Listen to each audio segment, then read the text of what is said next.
भुवज्जायाणम्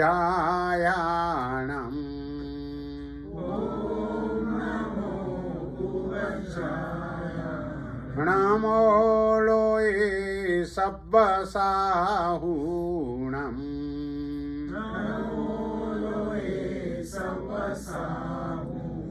एषो पञ्चणमुक्कारो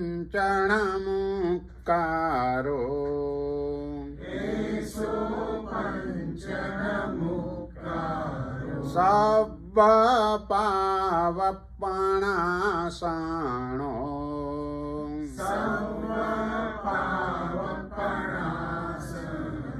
मङ्गलानं च सव्येसिम्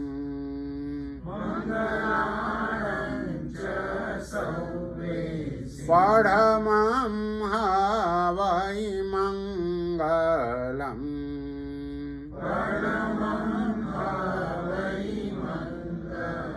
चत्तारि मङ्गलम् अरिहन्ता मङ्गलम् सिद्धा मङ्गलम् साहू मङ्गलम् केवली पन्नत्तौ धम्मो मङ्गलम्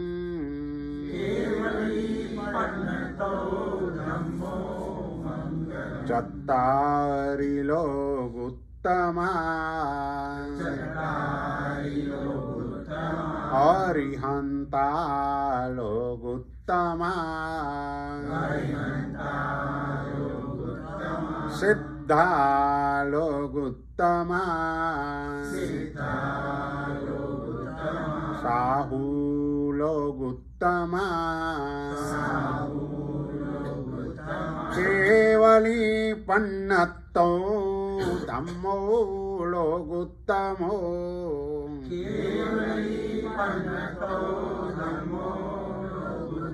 चत्तारि शरणं पवज्जामि अरिहन्ते शरणं पवज्जामि सिद्धे शरणं पवज्जामि साहू शरणं पवज्जामि केवली पन्नत्तं धम्मं शरणं पवज्जामि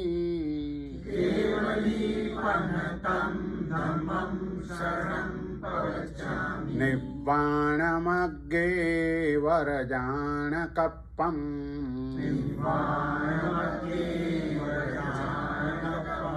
पाणासियासे सकुवायिदप्पम्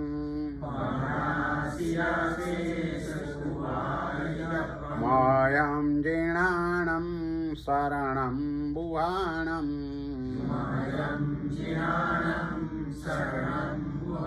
नमामि नित्यं तिजगप्पहाणम् 12 नौका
દંડક સૂત્રો કોને કહેવાય?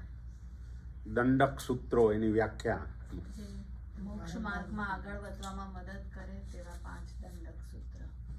વારંવાર ઉપયોગમાં આવતા આગમના મુખ્ય પાઠો, એને દંડક સૂત્ર કહેવાય. અને બીજી રીતે દંડક એટલે જેમાં આત્મા દંડાય તે દંડક, અથવા સામાયિક દંડક. ત્યાં દંડક એટલે પ્રતિજ્ઞા. બરાબર છે. 5 દંડક સૂત્રોમાં કેટલા અધિકાર છે? 12. બરાબર છે. તો પહેલું દંડક સૂત્ર કયું? નમુત્થુણમ. એમાં કેટલા અધિકાર? નમુત્થુણમ સૂત્રમાં કેટલા અધિકાર? 2. ભાવજીન અને દ્રવ્યજીન. પહેલો અધિકાર નમુત્થુણમથી નમો જીણાણમ જીય ભયાણમ. એ ભાવજીન સાક્ષાત પ્રભુ વિચરતા હોય તેવા સમયે તેમનું સ્વરૂપ કેવું હોય એનું વર્ણન નમુત્થુણમમાં નમો જીણાણમ જીય ભયાણમ ત્યાં સુધી છે. અને છેલ્લી ગાથામાં દ્રવ્યજીન એનો અધિકાર છે. ત્યાર પછીનું સૂત્ર અરિહંત ચિયાણમ. એમાં કેટલા છે અધિકાર? અરિહંત ચૈયાણમ સૂત્રમાં અધિકાર એક જ, પણ કયો? સ્થાપના નિક્ષેપ. પહેલામાં ભાવ નિક્ષેપ, પછી દ્રવ્ય, પછી સ્થાપના, નહીં મિચ્છામી દુક્કડમ, નામ નિક્ષેપ. ના, અરિહંત ચિયાણમ છે ને, સ્થાપના નિક્ષેપ. બરાબર છે. સ્થાપના નિક્ષેપ. નમુત્થુણમમાં 2, પછી અરિહંત ચિયાણમમાં 1, પછી લોગસ્થ સૂત્ર. એમાં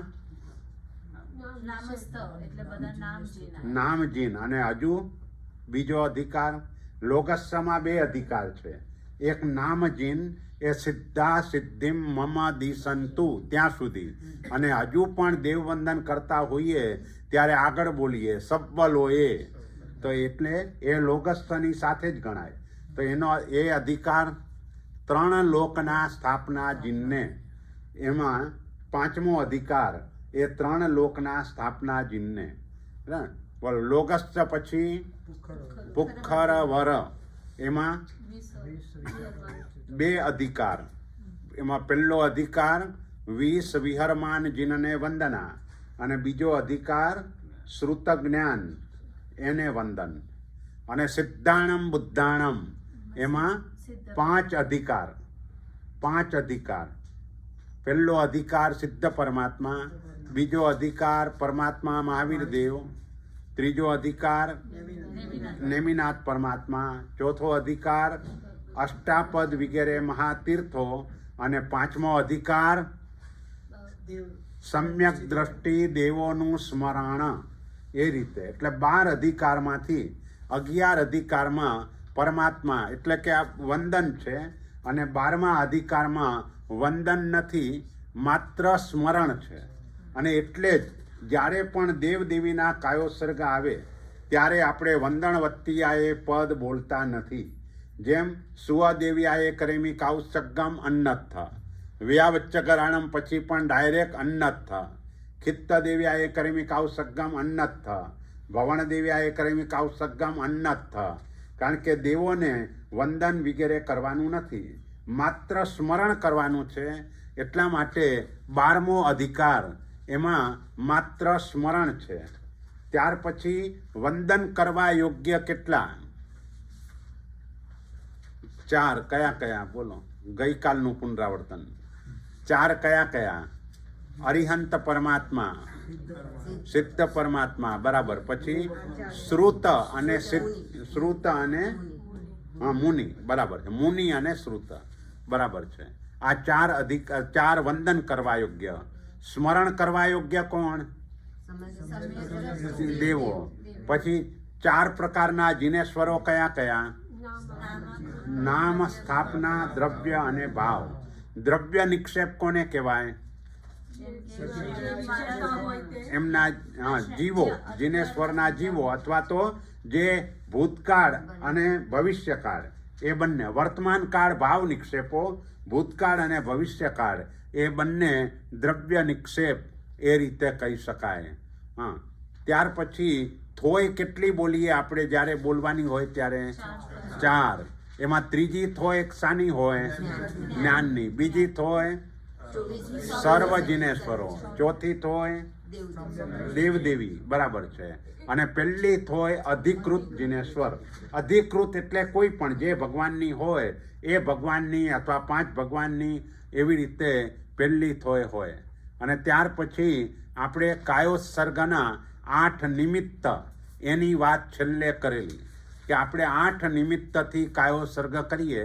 એક પાપ ખપાવવા માટે ઈર્યાવહિયાનું નિમિત્ત, પછી આરાધના માટે વંદન વત્તિયાએ વગેરે 6 નિમિત્તો, અને શાસન દેવના સ્મરણ માટે કે શાસન માટેનો જે છે તે, એમ 8 નિમિત્તે આપણે કાયોત્સર્ગ કરતા હોઈએ છીએ.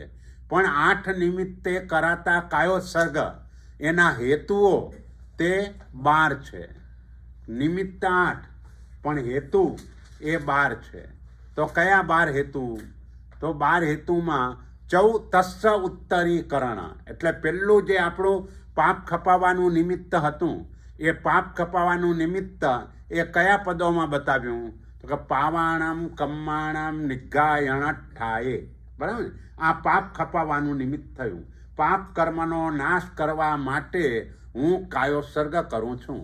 ગમના ગમનના જે પણ દોષો લાગ્યા હોય અથવા ચારિત્ર સંબંધી જે પણ દોષો લાગ્યા હોય, કારણ કે આ તસ્સ ઉત્તરી સૂત્ર એક તો ઈર્યાવિહ્યમ બોલીએ ત્યારે આવે, અને બીજું જ્યારે ચારિત્રાચાર એનો કાયોત્સર્ગ કરવાનો આવે ત્યારે પણ તસ્સ ઉત્તરી સૂત્ર આવે.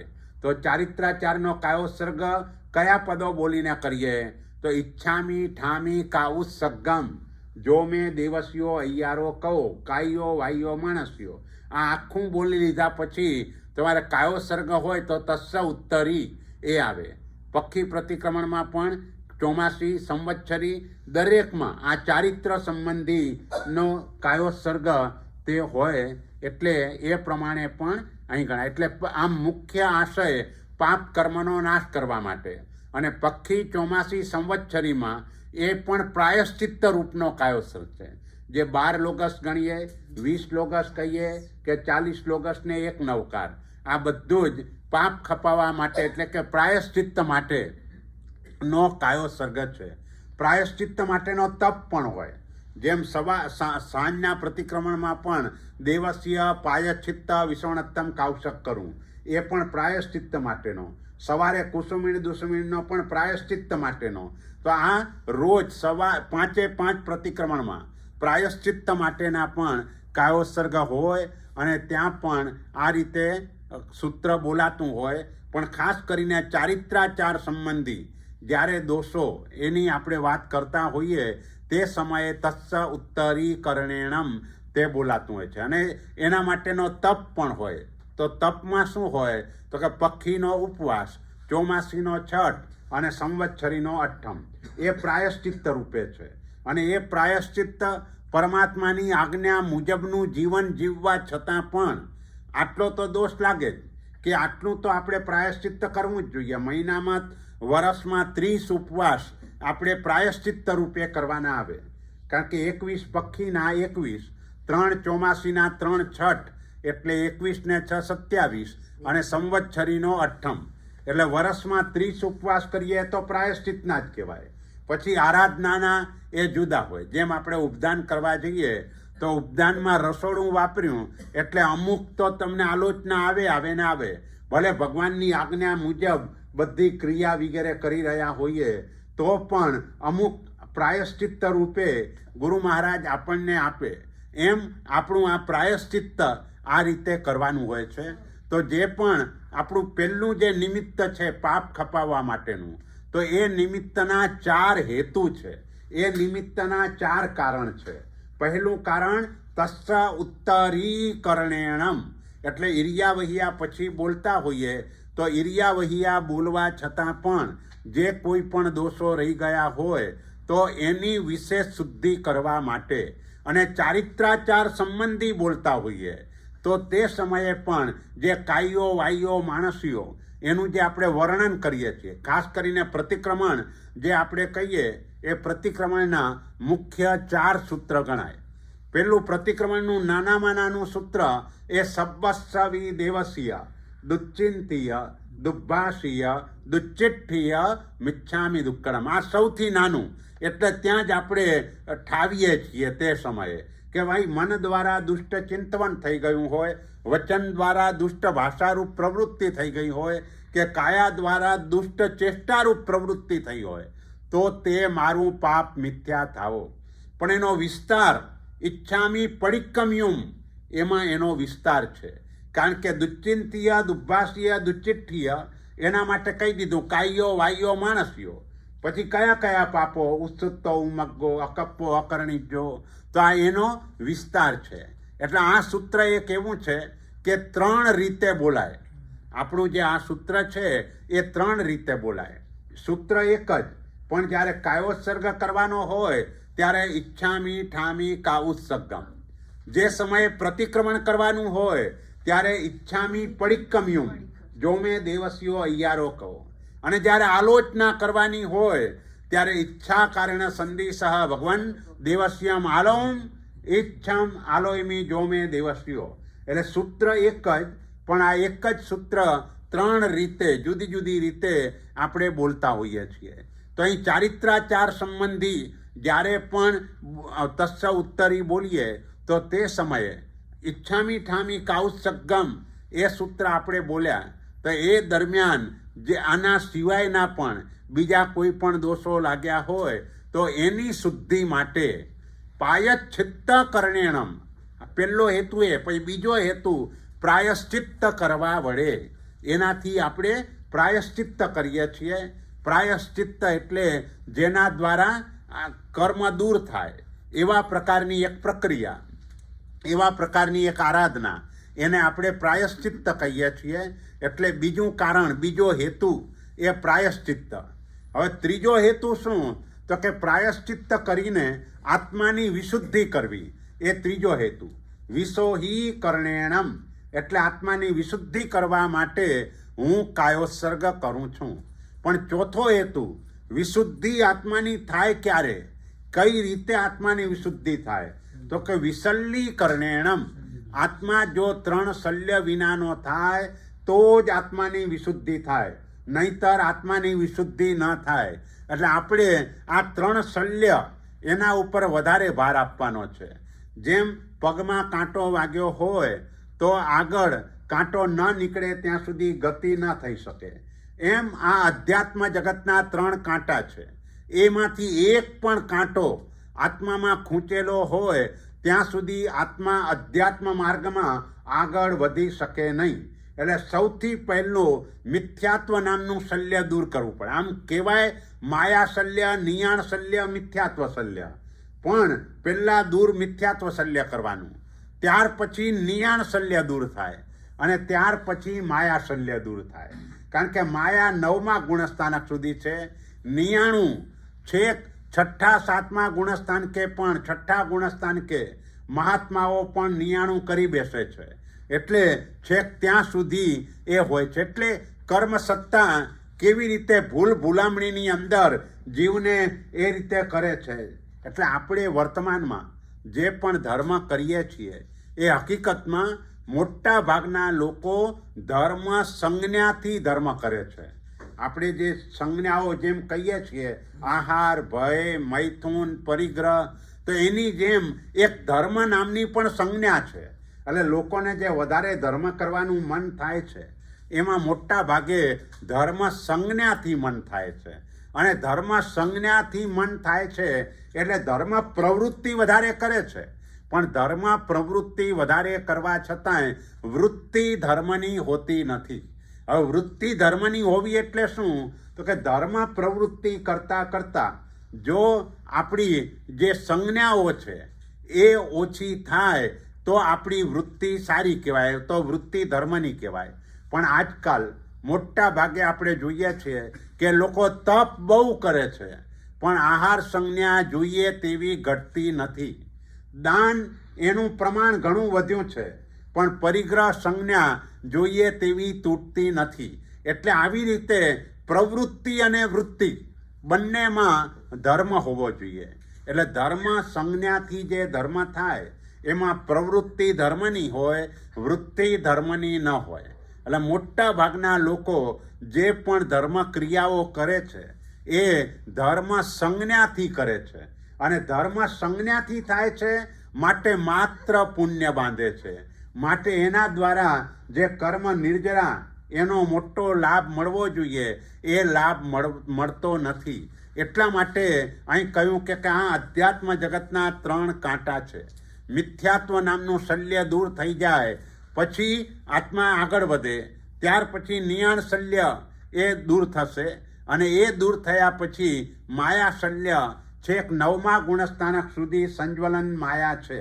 એટલે ત્યાં સુધી જોકે શલ્ય એટલે માયા ખરી પણ દ્વિગુણ માયા, ડબલ માયા, એને વધારે પડતી માયા, ત્યાં એને શલ્ય તરીકે એને ગણવામાં આવે છે.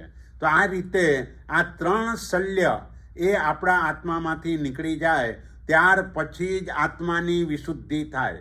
એના પહેલાં આત્માની વિશુદ્ધિ ન થાય. અને માટે જ તત્વાર્થાધિગમ સૂત્રની અંદર વ્રતિની વ્યાખ્યા એ કરી, નિઃશલ્યો વ્રતિ. ભલે દીક્ષા લઈ લીધી હોય, આપણે 12 વ્રતો પણ સ્વીકારી લીધા હોય, તો પણ વ્રતિ આપણને ત્યારે જ કહે છે કે જો આપણામાંથી આ શલ્યો નીકળી ગયા હોય તો જ આપણે વ્રતિ છીએ, નહીતર વ્રતિ નથી. એટલે આપણો ઉદ્યમ આ રીતે મિથ્યાત્વને દૂર કરવાનો. છેવટે વ્યવહારથી એટલું તો નક્કી કરવું જોઈએ કે સુદેવ, સુગુરુ અને સુધર્મ, બસ હું એને સંપૂર્ણ વફાદાર રહીશ. આ વ્યવહાર સમ્યક દર્શન છે, નિશ્ચય નથી. આનાથી આપણો સંસાર પરિમિત બનતો નથી, પણ વ્યવહાર એ નિશ્ચયનું કારણ બને છે.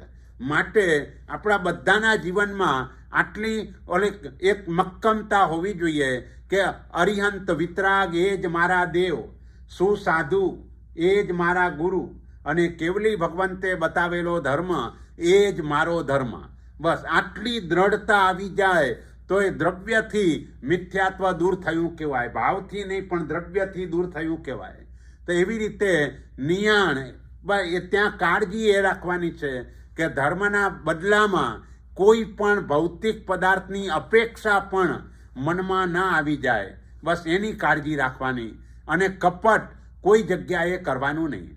જે પણ વ્યક્તિને જેટલી ક્રેડિટ મળવી જોઈએ એટલી ક્રેડિટ આપણે એને આપવી જોઈએ, અથવા તો આપણે ક્રેડિટ જેટલું કામ કર્યું હોય એના કરતાં વધારે લઈએ તો પણ એને માયા કહેવાય. એટલે જેટલું કાર્ય કર્યું છે એટલી જ ક્રેડિટ લેવાય, એનાથી વધારે ક્રેડિટ ન લેવાય. તો આ 3 શલ્ય વિનાનો આત્મા થાય ત્યારે જ આત્માની વિશુદ્ધિ થાય. એટલે આ 4 હેતુ, પાપ ખપાવવા માટેના 4 હેતુ અહીં બતાવ્યા કે આ હેતુથી આપણે હેતુપૂર્વક પાપ કર્મને ખપાવવાનું છે. ત્યાર પછી 5 હેતુઓ બતાવ્યા. એ 5 હેતુ શાના? તો કે વંદન વત્તિયા એ જે 6 પદ એટલે કે 6 નિમિત્તો છે, એ 6 નિમિત્તો એના 5 હેતુઓ છે. તો એની આરાધના કેવી રીતે કરવાની?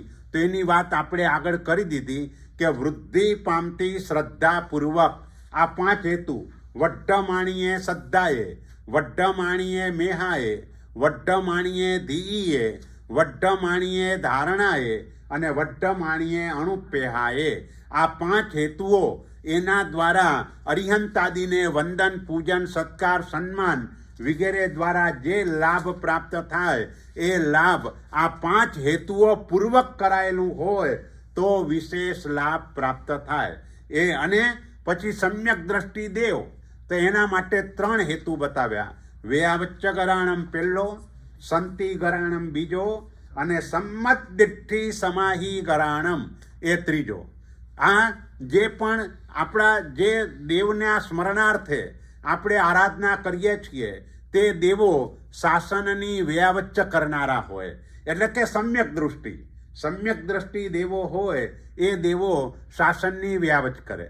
જે પણ 24 તીર્થંકર પરમાત્માના યક્ષ યક્ષિણીઓ એ બધા જ સમ્યક દૃષ્ટિ હોય, પણ એમનું આયુષ્ય પૂર્ણ થતાં એમના સ્થાન ઉપર જે પણ આવે એના નામ પણ એ જ હોય. અને એ રીતે આ રીતે ચાલ્યા કરે. તો જીન શાસનની વ્યાવચ્ચ કરનારા, જીન શાસનમાં શાંતિ કરનારા, અને સમ્યક દૃષ્ટિ જીવોને સંમત દિઠ્ઠી, આ બોલવામાં ઘણા બધાની ભૂલ થાય છે. સંમત દિઠ્ઠી બોલતા હોય છે, પણ મ પણ ડબલ છે, દ પણ ડબલ છે અને ટ ને ઠ છે. એટલે સંમત દિઠ્ઠી એ રીતે બોલાય. એમ વંદિતતામાં પણ સંમત દિઠ્ઠી જીવો, એ રીતે ત્યાં પણ એ રીતે પણ સંમત દિઠ્ઠી, સમ્યક દૃષ્ટિ આત્માઓને સમાહી એટલે સમાધિ, ગરાણમ એટલે કરનારા, આવા દેવોને આશ્રયને હું કાયોસર્ગ કરું છું, અથવા આવા દેવોનું હું સ્મરણ કરું છું. તો આ રીતે કાયોસર્ગના 12 હેતુઓ છે. ત્યાર પછી કાયોસર્ગના 16 આગારો છે. આગાર એટલે છૂટ, જેની વાત આપણે આગળ કરી દીધેલી. અન્નત્થ સૂત્રની પહેલી ગાથામાં 9 આગાર, બીજી ગાથામાં 3 આગાર અને ત્રીજી ગાથામાં ઓચિંતી જે છૂટ લેવી પડે એવા 4 આગાર. એ બધી વાત આપણે આગળના સ્વાધ્યાયની અંદર કરી દીધી, બરાબર ને? એટલે એક વચનાંત આગાર, બહુવચનાંત આગાર અને આગંતુક આગાર. આગંતુક એટલે અચાનક છૂટ લેવી પડે. તો આ રીતે 12 આપણા જે 16 કાયોસર્ગના આગારો છે, એટલે કે છૂટ છે. આપણે પચ્ચખાંડ લઈએ એમાં 22 આગારો હોય. જે પણ નવકારસી આદિના આપણે જે પચ્ચખાંડ લઈએ છીએ, ટોટલ 22 આગાર છે. પણ બધા જ આગારો આપણા માટે હોતા નથી, પણ પાઠને અખંડ રાખવા માટે આપણે આખું પચ્ચખાંડ બોલીએ છીએ. દાખલા તરીકે આયંબિલના આગારો એ માત્ર પૂજ્ય સાધુ સાધ્વીજી ભગવંતો માટે છે, આપણા માટે નથી. કારણ કે આપણે આપણા માટે રસોઈ બનાવી શકીએ છીએ, સાધુ સાધ્વીજીના નિમિત્તે આપણે બનાવી શકતા નથી. એટલે આપણા માટે પણ બનાવેલું, પણ તેમ છતાં એમાં અલ્પ રીતે ઘી તેલ વગેરે વપરાયું હોય તો પણ એમને આયંબિલની અંદર એ દોષ લાગતો નથી. પણ એનાથી લથબથ ન હોવું જોઈએ. સામાન્ય મોણ વગેરેની અંદર ક્યાંય વપરાયું હોય તો એ આયંબિલમાં વાપરી શકે. એટલે આયંબિલના આગારો એમના માટે. એવી રીતે પારિઠ્ઠાવણીયા કારણમ આગાર પણ જ્યાં જ્યાં બોલીએ છીએ એ આગાર પણ આપણા પૂજ્ય સાધુ સાધ્વીજી ભગવંતો માટે જ છે, આપણા માટે નથી. કારણ કે સાધુ સાધ્વીજી ભગવંતો ગોચરી ઓરવા જાય અને કોઈ વખતે શ્રાવકો આગ્રહ કરીને વધારે ઓરાવી દે તો તે સમયે ગોચરી વાપરી ન શકે ને વધે તો પરઠવવા જતાં દોષ લાગે. કારણ કે પરઠવવા જતાં અંદર ત્રસ્ત જીવોની વિરાધના થાય. આવું ન થાય માટે જે મહાત્માએ અઠ્ઠમનું પચખાણ કર્યું હોય, છઠનું કર્યું હોય કે ઉપવાસનું કર્યું હોય, એવા મહાત્માને પણ ગુરુ મહારાજ બોલાવી અને આહાર વપરાવી શકે. ઓલા ગુરુ મહારાજના છઠ અઠ્ઠમ ઉપવાસના પચખાણનો ભંગ ન થાય, કારણ કે ત્યાં પરઠવવાનો દોષ વધારે છે અને વાપરવાનો દોષ ઓછો છે. પણ મહાત્માના મનમાં એમ ન થવું જોઈએ કે સારું થયું, મને મળી ગયું. એ રીતે એવો જો ભાવ આવી જાય તો ભંગનો દોષ લાગે. પણ આવો ભાવ ન હોય, પણ ગુરુ આજ્ઞા તહતથી બસ ગુરુ ભગવંતે કહ્યું. કારણ કે એમાં તો સમર્પણ ભાવ જ કેળવવાનો છે. કોઈ પણ આત્મા ચારિત્ર ગ્રહણ કરે એટલે પોતાની સ્વતંત્ર ઈચ્છા કોઈ હોય જ નહીં. ગુરુની ઈચ્છા એ જ એની ઈચ્છા. એટલે આજકાલ પહેલાંના સમયમાં એવું હતું કે લોકો શું કરતા કે ભાઈ આપણા ગચ્છાધિપતિઓ પણ ઓર્ડર કરતા, ભાઈ તમારે અહીં ચાતુર્માસ કરવાનું છે, તમારે અહીં કરવાનું છે, તમારે અહીં કરવાનું છે. હવે આજના દિવસે આવું બની શકતું નથી. આજના દિવસે મોટા ભાગે ઓર્ડરથી કામ નથી ચાલતું. એટલે એક વખતે દાદરમાં હું કલ્પતરુ શ્રી મહારાજ સાહેબ પાસે બેઠેલો અને તે સમયે કોઈ ભાઈ આવ્યા વિનંતી માટે, ચાતુર્માસની વિનંતી માટે. સામે ઉપાધ્યાય અજીત શેખર વિજયજી મહારાજ સાહેબ બેઠેલા. એટલે મહાત્માએ કહ્યું કે ભાઈ તમે એમને વિનંતી કરો, એમનો ભાવ હશે તો પછી. તો કે સાહેબ તો પછી તમે ઓર્ડર જ કરી દો ને. તો કે તમે તમારા દીકરાને ઓર્ડર કરી શકો છો? અત્યારનો સમય બદલાઈ ગયો. એટલે આપણે જે આજ્ઞા અને અનુજ્ઞા આ બે જે શબ્દો છે ને એમાં આટલો મોટો ડિફરન્સ છે. આજ્ઞામાં ઓર્ડર હોય અને અનુજ્ઞામાં મારે અહીં ચાતુર્માસ કરવાની ભાવના છે, આપ રજા આપો, તો એ અનુજ્ઞા થઈ ગઈ. એટલે આજે મોટા ભાગે અનુજ્ઞા થઈ ગઈ છે. આજે આજ્ઞા, હા, અમુક એવા વિનિત શિષ્યો હોય છે કે ત્યાં કને એ આજે પણ એ આજ્ઞા પ્રમાણે જતા હોય છે. એટલે મહાત્માઓ એવાઓને એવા લિસ્ટમાં રાખે કે જ્યાં ઉપયોગ કરવો પડે. અમુક ક્ષેત્રો એવા હોય કે જ્યાં કોઈ ચાતુર્માસ કરવા જેવા તૈયાર જ ન હોય. પછી ગુરુ મહારાજને ખબર હોય કે ભાઈ આ શિષ્યને કહીશું તો એ ના પાડવાના નથી, એટલે છેલ્લે એનો ઉપયોગ કરે. ભાઈ તમારે આ ક્ષેત્રમાં ચાતુર્માસ કરવા માટે જવાનું છે. પહેલાં ખબર છે કે ગુરુ આજ્ઞા તહતથી જ કરવાના છે, પણ મોટા ભાગે આજે આવું બનતું નથી. એટલે આપણે જેમ આપણા ઘરની અંદર ઓર્ડર નથી કરી શકતા, એમ ગુરુ મહારાજ પણ આજના દિવસમાં આવી રીતે શિષ્યની ઈચ્છા જાણે અને પછી એને એ પ્રમાણે કહે. અને ક્યાંક આજ્ઞા કરવાનો વખત આવે તો પહેલાં એને સમજાવીને તૈયાર કરે અને પછી કે ભાઈ અહીં જાઓ તો સારું, લાભ થશે. એટલે પછી એ રીતે જવાનું થાય. એટલે કહેવાનો આશય એ છે કે આપણે જે આગાર એટલે છૂટ છે, તો આવી પચ્ચકખાણમાં 22 પ્રકારની છૂટ આપણે જુદી જુદી રીતે લેતા હોઈએ છીએ. એની વાત આપણે નથી કરવી, પણ એ વાત પચ્ચકખાણ ભાષ્યમાં આવશે. જેવી રીતે ચૈત્યવંદન ભાષ્યમાં જિનાલયની બધી વિધિ આવી, એમ ગુરુવંદન ભાષ્યની અંદર ગુરુને ક્યારે વંદન કરવું, ક્યારે ન કરવું, કયા કારણથી કરવું, કેવા ગુરુને કરાય, કેવા ગુરુને ન કરાય, આ બધી વાતો એ ગુરુવંદન ભાષ્યની અંદર બતાવવામાં આવેલી છે. એની આસાધનાઓ કેટલી, એવી રીતે પચ્ચકખાણ ભાષ્યની અંદર પચ્ચકખાણનું સંપૂર્ણ સ્વરૂપ ઉગ્ગયે સૂર્યથી લઈને વોશિરાઈ બોલીએ ત્યાં સુધીમાં કે બધા જ આગારોના અર્થ અને ડીપની અંદર એ બધું બતાવેલું છે. ત્યાર પછી પચ્ચકખાંડની શુદ્ધિ, જે આપણે પચ્ચકખાંડ પાડતી વખતે બોલીએ, ફાસ્યમ, પાલ્યમ, સોહ્યમ, તિર્યમ, કિટ્ટિયમ, આરાહ્યમ, એ બધી શુદ્ધિ, એના પણ અર્થ એ બધા પચ્ચકખાંડ ભાષ્યની અંદર આવતા હોય છે. તો આ રીતે આપણે 16 આગારો, એ કાયોત્સર્ગ અંગેના 16 આગાર છે. પછી એ કાયોત્સર્ગ 40 લોગસને એક નવકારનો હોય, કે ઉપદાનમાં 100 લોગસનો કાયોત્સર્ગ હોય, કે એક નવકારનો કાયોત્સર્ગ હોય. બધા માટે આ 16 આગારો. પણ આગાર કોના માટે? આ બધા પચ્ચકખાંડમાં આગાર કહો કે અહીં આગાર કહો, આગાર જેનામાં સત્વ ઓછું છે એના માટે. જેનામાં પૂર્ણ સત્વ હોય તો એ પૂર્ણ સત્વવાળા મહાપુરુષો એવા પણ હોય કે મરણાંત ઉપસર્ગ આવવા છતાં પણ આગારનો ઉપયોગ ન કરે, પણ એ સમયે એની ક્ષમતા, સમાધિ એ ટકવી જોઈએ. જો સમાધિ ન ટકે તો દુર્ગતિ થઈ જાય. એટલે જેને મરણાંત કષ્ટ વખતે પણ સમાધિ ટકાવી શકે એના માટે આ આગારો નથી. આ આગારો આપણા જેવા લોકો માટે છે કે આપણને સહેજ એક નાનકડી જીવાત પણ આવી જાય તો પણ આઘા પાછા થવા લાગીએ. એટલે આપણા માટે આ 16 પ્રકારના આગારો એ અહીં બતાવવામાં આવ્યા છે. ત્યાર પછી આપણે જે કાયોત્સર્ગ કરીએ એ 19 દોષ વિનાનો હોવો જોઈએ. પુરુષોના માટે 19 દોષ બતાવ્યા છે કે 19માંથી એક પણ દોષ કાયોત્સર્ગમાં સેવવાનો ન હોય. સૌથી પહેલો દોષ એનું નામ છે ઘોટક દોષ. ઘોટક એટલે ઘોડો. ઘોડો હંમેશા હોર્સ, એનો એક પગ વાંકો હોય. બસ આપણે પગ વાંકો રાખીને કાવશક કરીએ તો એને ઘોટક દોષ કહેવાય. એટલે 2 પગ એકદમ સીધા ટટ્ટાર હોવા જોઈએ, એના બદલે એક વાંકો હોય તો પહેલા નંબરનો ઘોટક દોષ કહેવાય. બીજા નંબરનો લતા. લતા એટલે વેલડી. પવન આવે એટલે વેલડી આમ તેમ થયા કરે, એમ કાવશકમાં આપણે પણ આમ તેમ હલ્યા કરીએ તો એને લતા નામનો દોષ કહેવાય. ત્રીજો સ્તંભ, એટલે ટેકો દઈને કાવશક કરે તો એને સ્તંભ દોષ કહેવાય.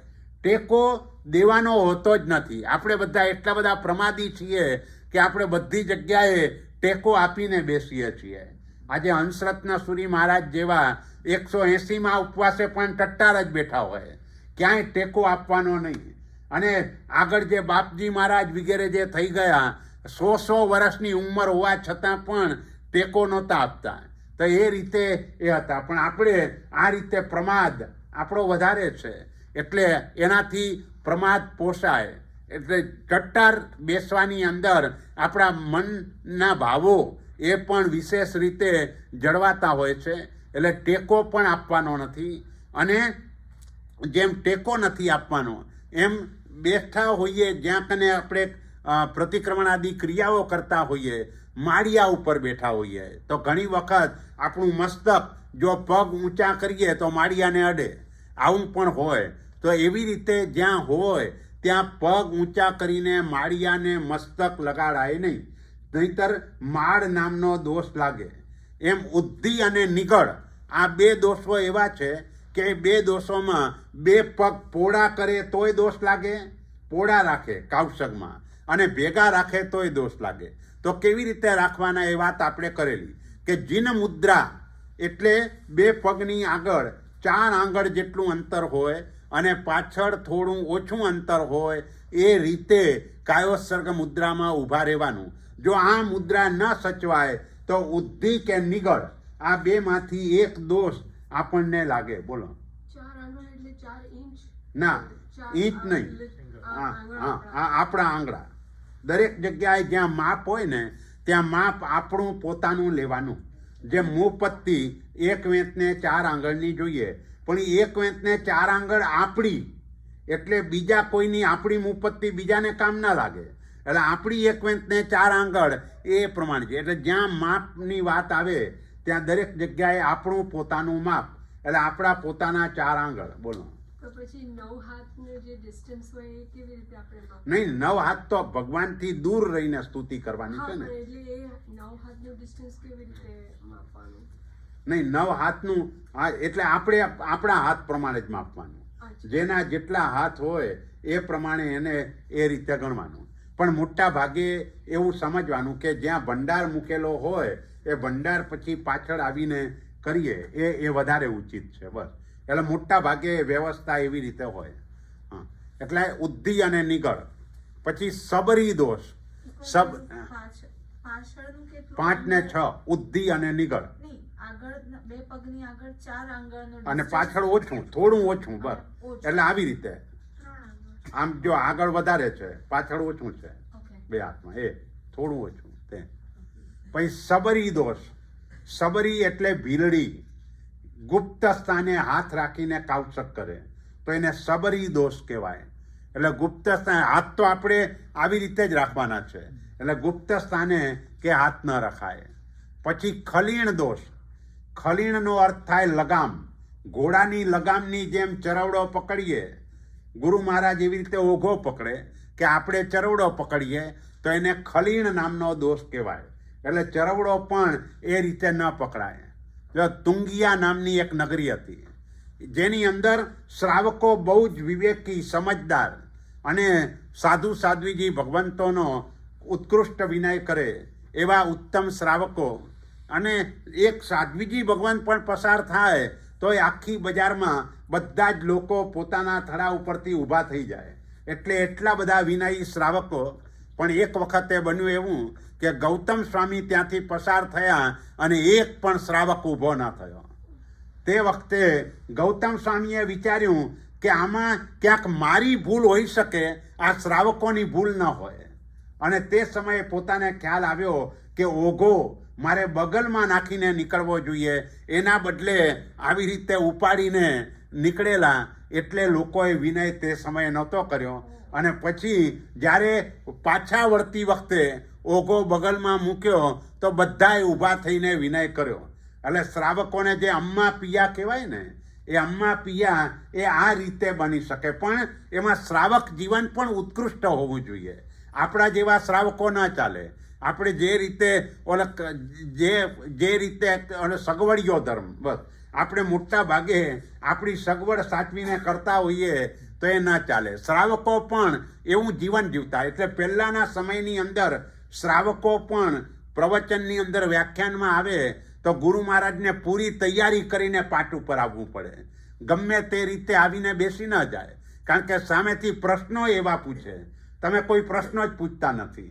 ત્યાં તો કેટલા બધા પ્રશ્નો, શ્રાવકો એટલા બધા પ્રશ્નો પૂછે, એટલે બરાબર તૈયાર થઈને પછી પાઠ ઉપર અવાય. એટલે પહેલાંના શ્રાવકો, કારણ કે એટલે જ આપણે અતિચારમાં બોલીએ છીએ કે શ્રાવક તણે ધર્મે, થવીરાવલી પરિક્રમણા ઉપદેશમાલા પ્રમુખ સિદ્ધાંત ભણ્યો ગણો. બોલો, ઉપદેશમાલા એટલે ધર્મદાસ ગણી જે અવધિ જ્ઞાની હતા એનો રચેલો આ ગ્રંથ છે. અને આવા ગ્રંથો પણ શ્રાવકો એ વખતે ભણતા હતા. જો કે આજે પણ ભણે છે, નથી પણ એ વર્ગ બહુ ઓછો થઈ ગયો, નાનો વર્ગ થઈ ગયો. પહેલાં મોટા સમુદાયની અંદર આવી રીતે અભ્યાસ વગેરે થતો હતો. તો આ રીતે આપણી વાત એ છે, ખલીણ એટલે ઘોડાની લગામની જેમ આપણે ચરવડો પકડીએ તો એને ખલીણ નામનો દોષ કહેવાય. પછી વહુ, આ દોષ પુરુષો માટે છે, બહેનો માટે નથી. પણ વહુ એટલે વહુની જેમ માથું નીચું રાખીને કાવસક કરે તો એને વહુ નામનો દોષ કહેવાય. બહેનોએ લજ્જા મર્યાદા જાળવવાની છે, એટલે બહેનો માટે, શ્રાવિકા માટે આ દોષ નથી, પણ શ્રાવકો માટે આ દોષ છે. એટલે જ્યારે પણ કાયોસર્ગ કરીએ ત્યારે પહેલા નંબરમાં આપણી દૃષ્ટિ નાસિકા તરફ જ હોવી જોઈએ. સ્થાપનાચાર્યજી પણ નહીં, માત્ર નાસિકા, બસ ત્યાં જ આપણી દ્રષ્ટિ હોય, ત્યાં એકાગ્રતા. હવે જો અહીં ન જ જળવાતું હોય તો પછી સ્થાપનાચાર્યજી. જ્યાં સુધી થતું હોય ત્યાં સુધી નાસિકા તરફ જ આપણે દૃષ્ટિ રાખવાની, બીજે ક્યાંય દ્રષ્ટિ રાખવાની નથી. અને એકદમ નીચે નમીને કે એવી રીતે પણ કાયોત્સર્ગ કરવાનો નથી. એટલે આ વહુ દોષ કે ખલીણા વહુ. પછી હા બોલો. હે ના, આંખો બંધ રાખીને કાવસક કરવાનો હોતો જ નથી. આંખો ખુલ્લી જ રાખવાની હોય, આંખો ખુલ્લી રાખીને. બોલો કઈ આપણે આમ બીજું કશું ના દેખાઈ જાય, આંખ ખુલ્લી રાખીએ તો પછી ના, એ દેખાઈ જાય એ જ આપણો મોટો દોષ છે. આપણો ઉપયોગ, આપણી એકાગ્રતા એ તરફ જ રહેવી જોઈએ.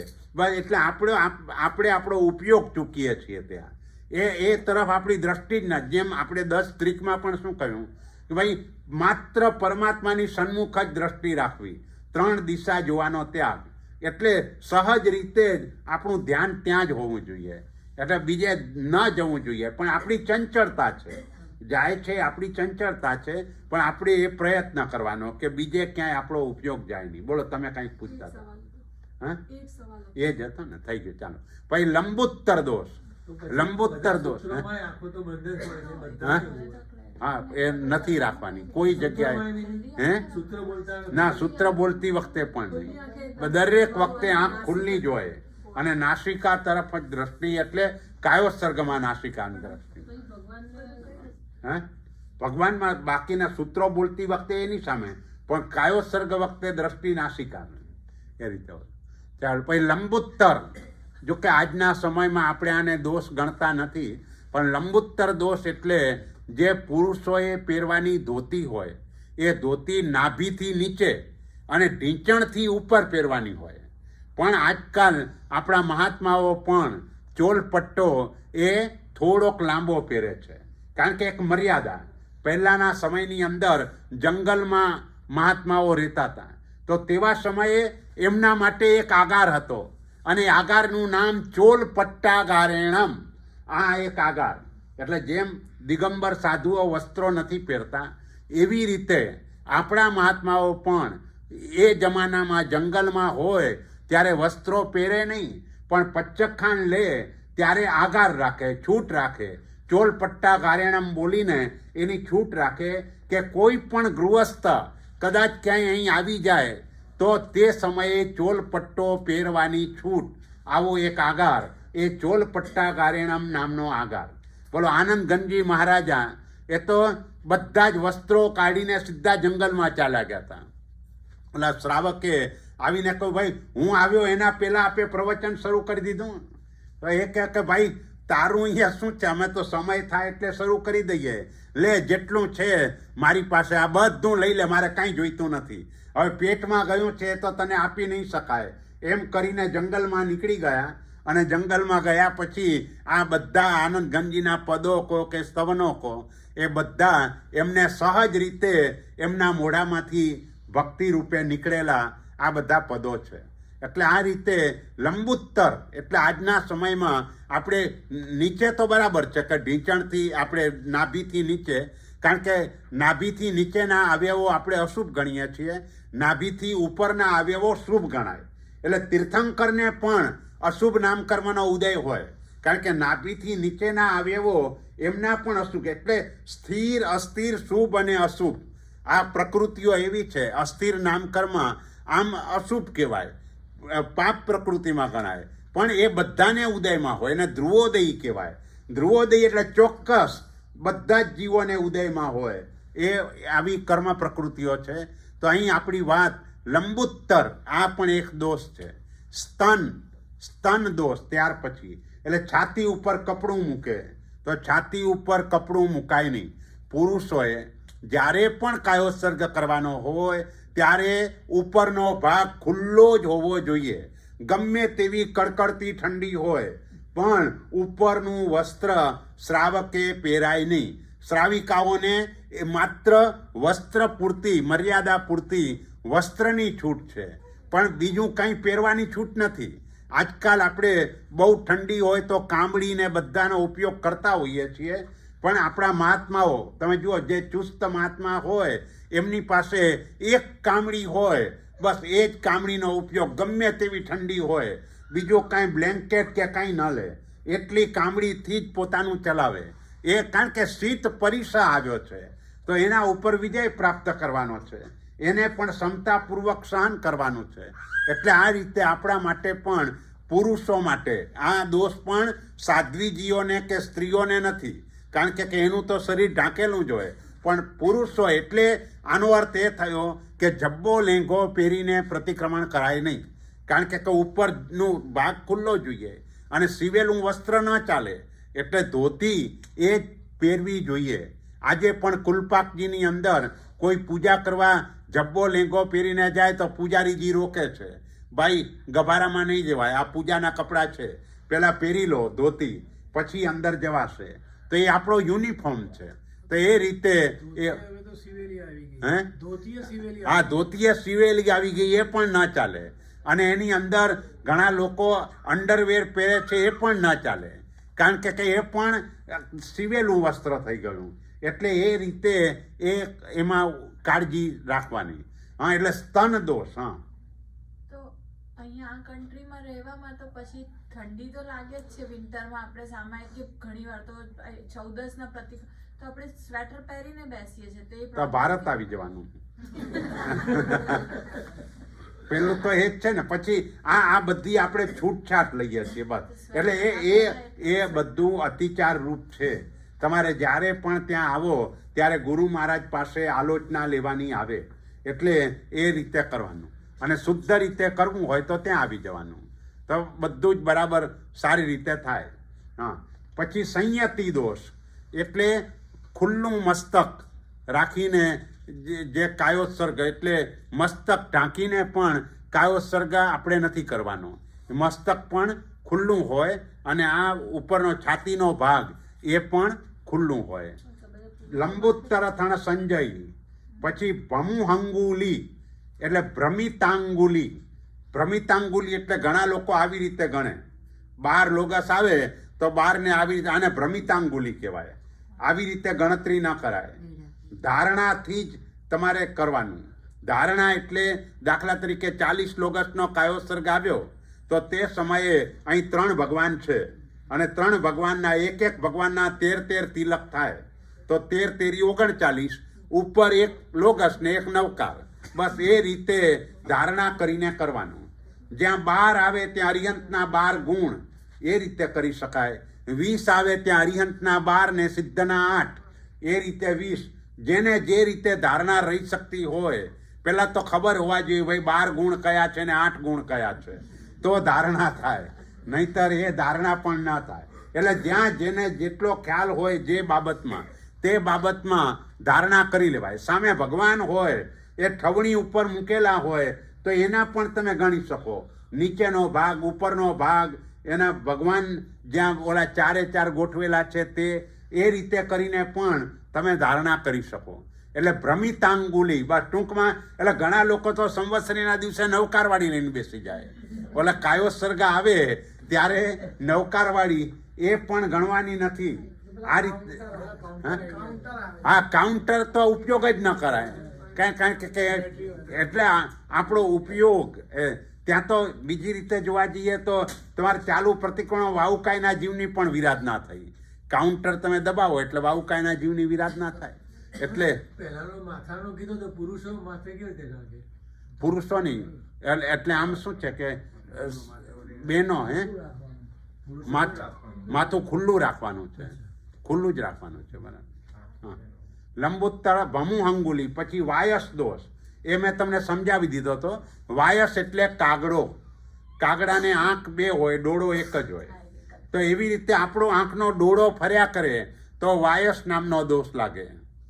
પછી કવિઠ્ઠો એટલે કોઠું, એટલે એક ફળ, એટલે એ ફળ એવા પ્રકારનું કે આપણા કપડાં મેલા ન થાય એટલે કપડાને સંકોચીને બેસી જાય, તો એ રીતે પણ દોષ લાગે.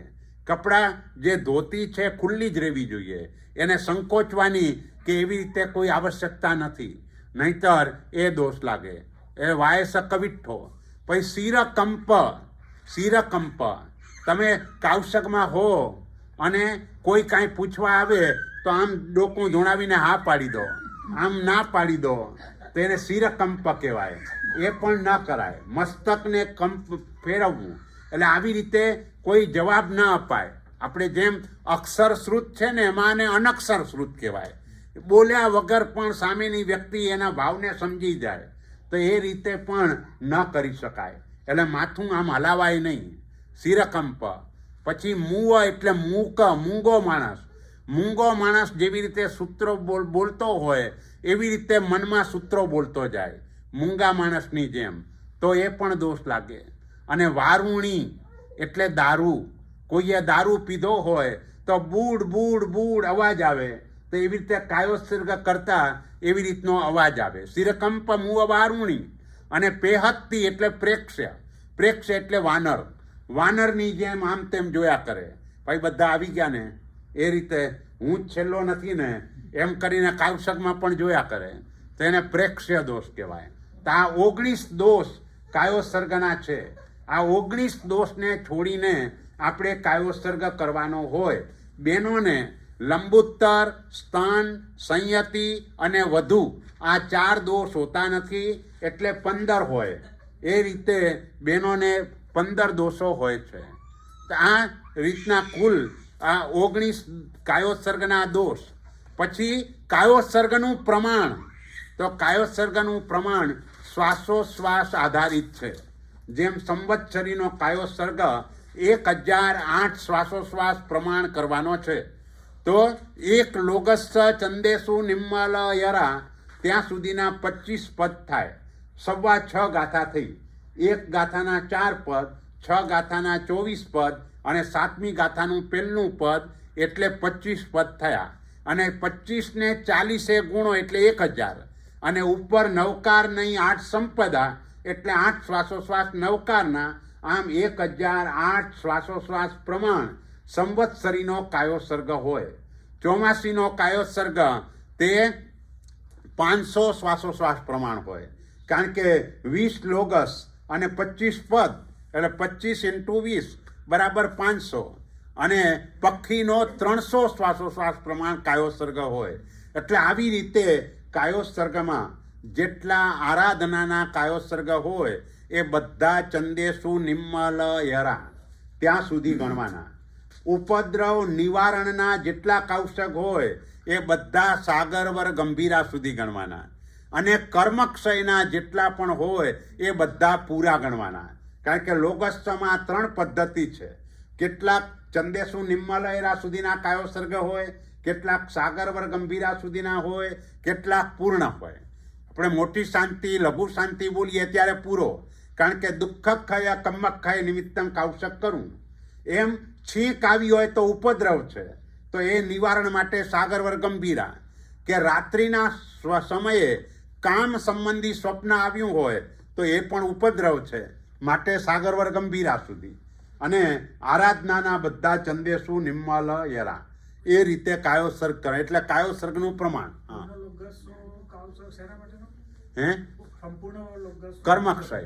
કર્મક્ષય માટે. અને જ્યાં નવકારનો કાવસક આવે ત્યાં 8 શ્વાસોશ્વાસ પ્રમાણ. 8, કારણ કે 8 સંપદા, જેટલી સંપદા એટલા શ્વાસોશ્વાસ. એ રીતે ગણવાનું હોય તો આ રીતે કાયોસર્ગનું પ્રમાણ આરાધનાનો થઈ ગયો. એટલે આરાધનાનો એટલે ચંદેસુ નિમ્મલયરા ત્યાં સુધી. પણ એની જગ્યાએ જ્ઞાનાવર્ણ્યના ક્ષય માટેનો કાવસક કરો તો પાછો તમારો પૂર્વા થઈ જાય. આરાધનાનો હોય તો ચંદેસુ નિમ્મલયરા અને જ્ઞાનાવર્ણીય કર્મને દૂર કરવા માટે કરો તો પૂરો. ભલે થયું પણ કર્મ ક્ષય માટેનો થયો. પેલો જ્ઞાનની આરાધના માટે થયો. એ જ્ઞાનની આરાધના કરીને એ રીતે કરવું છે ને અહીં કર્મનો ક્ષય કરવો છે. ના, કર્મનો ક્ષય બરાબર છે પણ અહીં આરાધના જે છે એ આરાધનામાં એક દ્રષ્ટિએ પુણ્ય પણ ઉપાર્જન થાય અને પેલામાં માત્ર ક્ષય જ છે. એ રીતે થાય, બંને થાય. અર્યંત પરમાત્માની જ્યાં પણ એવું બોલીને માનવું આવે છે આરાધના માટે હોય બધા ચંદેસુની મળે, ચંદેસુની બધા જ. જ્ઞાનમાં પછી ક્યારે પૂરો બોલવાનો કે ક્યારે નહીં, મોટા ભાગે આરાધનાનો જ હોય. આ તો ખાલી તમને ઉદાહરણ એ રીતે આપ્યું કે કર્મક્ષય માટેનો હોય તો પૂરો, એટલે કીધું કે જ્ઞાનાવર્ણીય કર્મના ક્ષય માટે કરતા હોતો. પણ મોટા ભાગે આપણે 5 અને 51 લોગસનો જે કરીએ છીએ તે આરાધના માટે કરીએ છીએ, બરાબર? એટલે ચંદેસુની મળે. પછી થુત્તમ એટલે સ્તવન કેવું બોલવાનું એ વાત આપણે આગળ કરી દીધી. પછી 7 વખત ચૈત્યવંદન કરવાનું. એ 7 વખત ચૈત્યવંદનમાં આપણા માટેની વાત કરી દઉં છું. જાગતા જગચિંતામણીનું, સૂતા સંથારા પોરસીનું. જાગતા જગચિંતામણીનું, ઊભા થઈએ ત્યારે પથારીમાંથી ઊભા થઈએ એટલે કુસુમીણ દુસુમીણનો કાવસક કરી અને જગચિંતામણીનું ચૈત્યવંદન કરવાનું. અને સૂતી વખતે ચૌક કસાયનું ચૈત્યવંદન એટલે જ દેવસિક પ્રતિક્રમણમાં સામાયિક પારવામાં ચૌક કસાયનું ચૈત્યવંદન મૂકી દીધું. પહેલાં સવારના પ્રતિક્રમણમાં આપણે સામાયિક પારવામાં નથી બોલતા, એ સાંજના બોલીએ છીએ. સંથારા પોરસીનું છે એટલે સાંજનું સંથારા પોરસીનું. 2 વખત પ્રતિક્રમણના 2, સવાર અને સાંજ.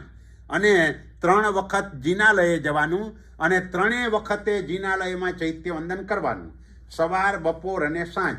સવારે વાસક્ષેપ પૂજા, બપોરે મધ્યાહને અષ્ટપ્રકારી પૂજા અને સાંજે આરતી મંગળ દીવો.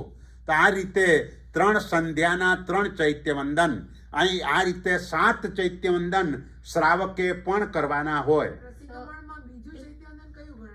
નહીં, બીજું ચૈત્યવંદન એટલે જે આપણું દેવવંદન આવે 4 થોય વાળું એ ગણવાનું. કલ્યાણ કંદમ સવારમાં આવે અને સાંજના થોય જોડો આવે. એ ના, કારણ કે મોટું હોય એ ગણાય એટલે મોટું આપણું આ ગણાય 4 થોય વાળું. ઓલું જે સંસાર દાવા નલનું જે છે તમારું એ તો નાનું છે. પછી ખાલી નમુત્તોણમ ને સ્તવન જ આવશે સીધું.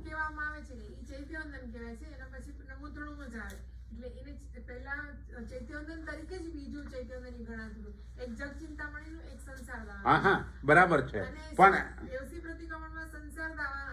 અને ચૌક કસાયનું, હા એ બરાબર છે. પણ અહીં આપણે એ રીતે ગણીએ છીએ કે આખું ચૈત્યવંદન. પેલું તો શું છે કે માત્ર તમે ચૌક કસાય બોલો કે એ તો આખું આપણે કરીએ છીએ ચૌક કસાયથી ચેક જયવીરાય સુધીનું. પણ જે સંસાર દાવાનલનું તમે કહો છો એ અમારે સવારે વિશાલ લોચન હોય અને સાંજે નમોસ્તુ હોય, એટલું જ હોય. ખાલી 3 ગાથાનું જ થાય. પછી ખાલી નમુત્થુણમ આવે ને સ્તવન આવે. હા હા,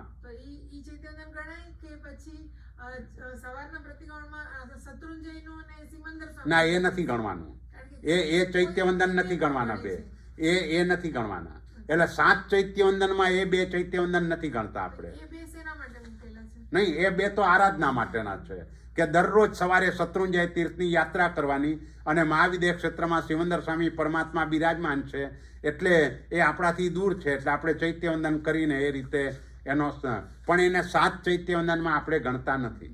એટલે આ રીતે 7 વખત છે. પણ પ્રતિક્રમણ ન કરનાર હોય એના માટે 5 જગચિંતામણી, સંથારા પુરુષી ને 3 સંધ્યાનું. અને જગન્યથી ઓછામાં ઓછા શ્રાવકે કેટલા કરવા તો કહ્યું તી વેલા જહન્નેણમ. ઓછામાં ઓછા 3 વખત શ્રાવકે કરવા જોઈએ. એટલે 3 વખત જિનાલયમાં, એટલે જિનાલયમાં 3 વખત આવવું જોઈએ અને 3 વખત એ રીતે ચૈત્યવંદન થવું જોઈએ. અને છેલ્લું દ્વાર 10 આશાયણ જ ચાવો, 10 આશાત્નાનો ત્યાગ. એ આપણે કોઈ કરતા નથી. તંબોલ એટલે મુખવાસ.